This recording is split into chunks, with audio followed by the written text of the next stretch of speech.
ہر نماز میں جب مسلمان ہندوستان کے اندر یا دنیا کے کسی بھی علاقے میں یہ قرار کرتا ہے کہ عرب تیری رحمت سے مایوس نہیں ہوتے، اس لیے کہ ہم تیری صفت الرحمن اور تیری صفت الرحیم کا اقرار کرتے ہیں، اب جب تسلیم کر لیا تیری صفت کو، کسی پریشانی سے مایوس ہونے والے نہیں۔ عزیز دوستو، آج جو ہندوستان کے اندر ایک مزاج بن گیا دوسری قوموں کا، ماب لنچنگ جسے ایک لفظ دیا جا رہا ہے کہ گھیر کر لوگوں کو مار دینا، قتل کر دینا، کسی کے نام کا چھپنے پر یا کسی چیز کا گوشت کھا لینے پر مسلمانوں کو گھیر کر کئی کیسز گزشتہ 8-10 سال یا 5-6 سال کے اندر ہمارے سامنے آ گئے۔ ہمیں قرار کرنے والی وہ قوم ہے الرحمن الرحیم۔ ہمیں ایسے حالات سے مایوس ہونے کی ضرورت نہیں ہے، ہمیں ایسے ماب لنچنگ سے مایوس ہونے کی ضرورت نہیں ہے، ایسے مسلمانوں کو گھیر کر قتل کر دینے سے ہمیں ڈرنے کی ضرورت نہیں ہے۔ عزیز دوستو، جب ہم اللہ کا اقرار کر چکے ہیں تو رحمان ہے، تو رحیم ہے، ہم ایسے حالات سے مایوس نہیں ہوتے۔ عزیز دوستو، وہ جو خطیب حضرات جو مسلمانوں کو یہ کہہ کر ڈرا رہے ہیں کہ دیکھو مسلمانوں کی ذلت کا دور، تم ذلیل ہو رہے ہو، تم رسوا ہو رہے ہو، تم قتل ہو رہے ہو، عزیز دوست ایسی مایوسی میں مت دلائیے۔ کیا ماب لنچنگ سے مسلمان مایوس ہو جائے گا؟ نہیں مایوس ہوگا۔ کیا اللہ کے نبی صلی اللہ علیہ وسلم کو طائف کے میدان میں گھیر کر پتھروں سے نہیں مارا گیا تھا؟ تب اللہ کے نبی صلی اللہ علیہ وسلم نے کیا کہا؟ یا ربی، تیرے چہرے کے نور کی پناہ چاہتا ہوں جس سے اندھیرے روشن ہو جاتے ہیں۔ یہ کیسی قوم کے حوالے کر دیا یا رب، جو مجھے پتھر سے مارتی ہے، جو مجھے گھر سے نکالتی ہے، میری ماب لنچنگ ہو رہی ہے۔ یا رب، میں مایوس ہونے والا نہیں۔ اگر یہ پتھر کھانے سے، اگر یہ خون نکلنے سے اگر تو راضی ہوتا ہے یا رب، میں دنیا کی ہر مصیبت کو جھیلنے تیار ہوں، مگر اے رب تیری رحمت جس کا میں قرار کرتا ہوں اس رحمت کو مجھ پر نازل کر دے۔ کیا حضرت حمزہ کو قتل نہیں کیا گیا؟ کیا ایسی موت اگر کسی تبریز کی ہو جاتی ہے یا کسی گلو خان کی ہو جاتی ہے کیا تو مایوس ہو جاؤ گے؟ ارے کیسی ذلیل موت مر گیا؟ ہرگز نہیں۔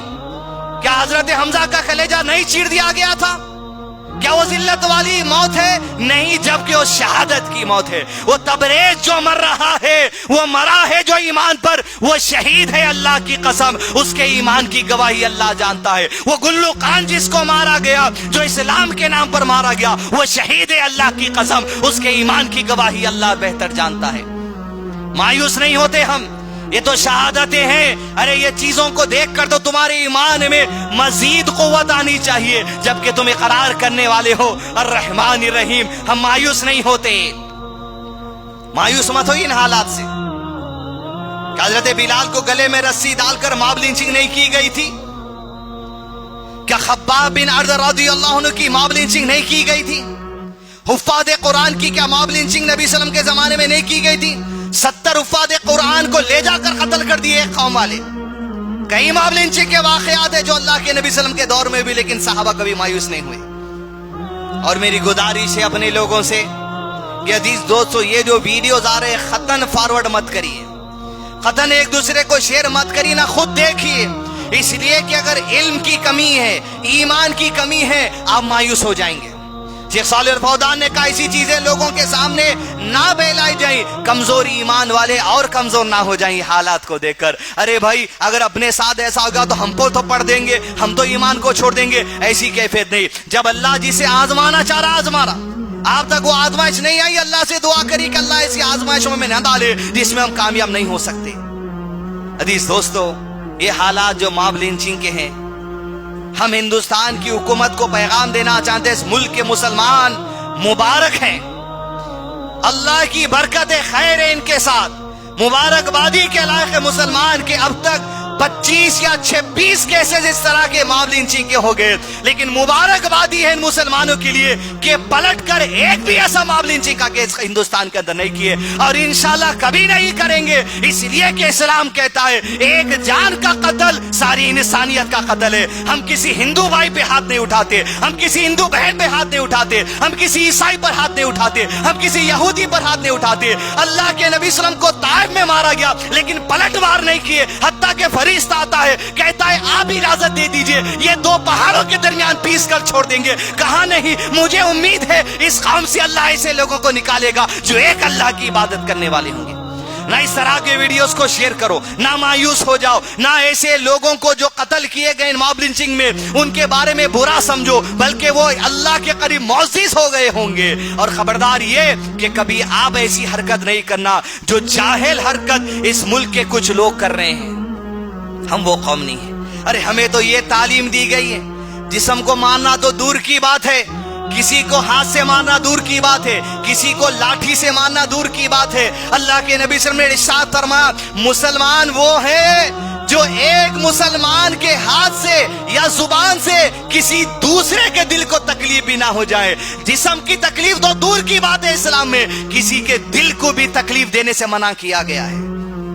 ہماری زبان بھی جب ہم چلاتے ہیں تو ہم سوچ سمجھ کر چلانے کی ہمیں تعلیم دی گئی، کہیں تمہاری زبان سے دوسرے تمہارے ہندو بھائی کا دل نہ جھک جائے، دوسرے تمہارے مسلمان بھائی کا دل نہ جھک جائے۔ اپنی زبانوں کو سوچ سمجھ کر چلاؤ، ہاتھ تو بہت دور کی بات ہے، بالخصوص ان مسلمانوں سے جو ہندوستان کے دیہاتی علاقوں میں۔ میری گزارش ہے اگر آپ کے علاقے میں اس طرح کی موب لنچنگ کے واقعات ہیں، اگر آپ کمزور ہیں، اپنی جان کی حفاظت کے لیے، اپنے ایمان کی حفاظت کے لیے، اپنے دین کی حفاظت کے لیے اب آپ ہندوستان کے دوسرے علاقوں کو ہجرت کرنا شروع کریں۔ ایسے علاقوں میں آ جائیں جہاں کی حکومتیں مضبوط ہیں، جہاں کی اسٹیٹ گورنمنٹس مضبوط ہے۔ ایسے علاقوں میں آ جائیں جہاں پر کہ ہندو مسلم میل ملاپ کے ساتھ رہتے ہیں۔ ایسے علاقوں کے اندر آ جائیں جہاں پر ایسی بستیوں میں ہندو مسلم میل ملاپ کر رہتے ہیں، جیسے کاروان کی بستی لے لیجیے آپ، کہ یہاں پر ہندو مسلم آج بھی ایک جٹ ہو کر ہیں۔ ایسے علاقوں کی طرف آ جائیے جہاں پر آپ کے جان اور آپ کے مال اور آپ کے ایمان کی حفاظت آپ کر سکتے۔ اس لیے کہ اللہ کے نبی صلی اللہ علیہ وسلم مکہ چھوڑ کے جب مدینہ ہجرت کرے، اس کی بنیادی بات کیا تھی؟ اپنی جان اور اپنے ایمان کی حفاظت۔ ایمان کی حفاظت کو خطرہ ہے، دوسرے علاقوں کی طرف آئیے جہاں آپ کے جان اور ایمان کی حفاظت ہو سکتی ہے۔